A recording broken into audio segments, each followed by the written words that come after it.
વિહારીલાલજી મહારાજ એટલે સંપ્રદાયનું ઘરેણું. સંવત 1908 ચૈત્રવદ અમાસના દિવસે તેમનો જન્મ થયો હતો. સંવત 1935ના જન્માષ્ટમીના દિવસે તેઓ વડતાલ ગાદીના ત્રીજા આચાર્ય બન્યા હતા. તેમણે વડતાલમાં ગોમતી તળાવનું બાંધકામ કરાવ્યું હતું. વડતાલમાં પ્રસાદીની જગ્યા વાસણ સુતારનું ઘર એમણે ત્યાં હવેલીઓ કરાવી હતી. તેમણે વડતાલમાં પાઠશાળામાં કેટલાક સુધારાઓ કરીને સંપ્રદાયના સાધુઓને વિદ્વાન બનાવ્યા હતા. ધોલેરામાં ચરણાવીને પધરાવ્યા હતા.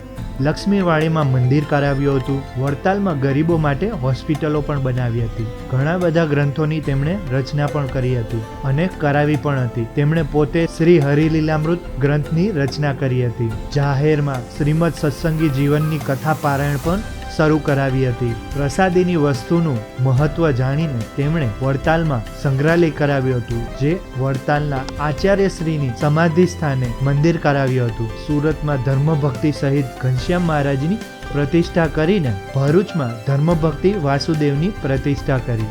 20 વર્ષ જેમને આચાર્ય પદ શોભાવ્યું અને માત્ર આલોકમાં 47 વર્ષ સુધી રહીને તેઓ અક્ષરધામમાં ગયા હતા. આવીને આવી ઇન્ફોર્મેશન જાણવા માટે ચેનલને સબસ્ક્રાઇબ કરો. ઇન્સ્ટાગ્રામ અને ફેસબુકમાં જોતા હોય તો લાઇક ને ફોલો કરવાનું ભૂલતા નહીં. જય સ્વામિનારાયણ.